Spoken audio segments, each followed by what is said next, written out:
सुरेश ढसांचा कार्यकर्ता सतीश उर्फ खोक्या भोसलेला अटक. यूपीतील प्रयागराजमधून खोक्या भोसलेला अटक. गुन्हा दाखल झाल्यानंतर 6 दिवसांनी बीड पोलीस आणि यूपी पोलिसांची ही संयुक्त कारवाई.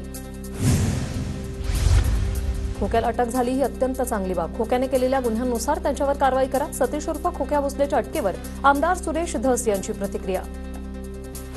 खोक्या भोसले प्रयागराजपर्यंत पोहोचला कसा? खोक्या भोसलेच्या अटकेवर अंजली दमान यांची प्रतिक्रिया.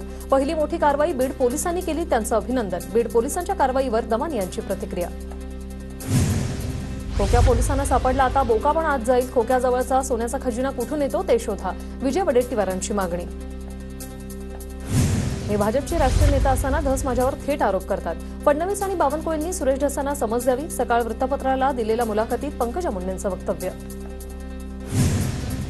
धनंजय मुंडेंचं पद जाईपर्यंत पंकजा मुंडे एक शब्द बोलल्या नाही. पंकजा मुंडेंच्या टीकेला सुरेश ढसांचं उत्तर. राष्ट्रीय नेतृत्वाकडे पंकजा मुंडेंची लेखी तक्रार करणार. सुरेश ढसांची माहिती.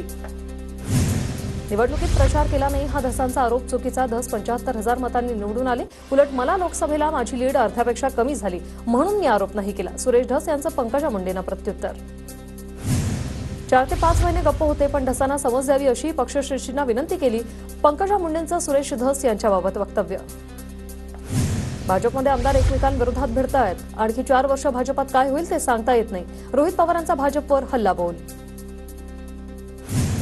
पंकजा ते इथे येणार होत्या. आमचं त्यांच्याशी बोलणं झालेलं. त्यावेळी गुंडांनी काही केलं असतं तर गावावर आलं असतं. त्यामुळे तेव्हा इथे येऊ नका असं ताईंना सांगितलेलं. धनंजय देशमुख यांची प्रतिक्रिया. 6 आरोपी करण्याच्या विधानावरून सुरेश धस यांचा अजय मुंडेंवर पलटवार. संतोष देशमुख हत्या प्रकरणावरून लक्ष हटवण्यासाठी प्रयत्न सुरू. धस यांचं वक्तव्य. तर खोक्या भोसलेच्या प्रकरणात सुरेश धस यांना 6 आरोपी करण्याची अजय मुंडेंची मागणी. फरार कृष्ण आंधळेला नाशिकमध्ये बघितल्याचा स्थानिकांचा दावा. गंगाखेड रोड परिसरातील दत्त मंदिर चौकात आंधळेला बघितल्याचा दावा. पोलीस घटनास्थळी दाखल. सीसीटीव्हीद्वारे तपास सुरू.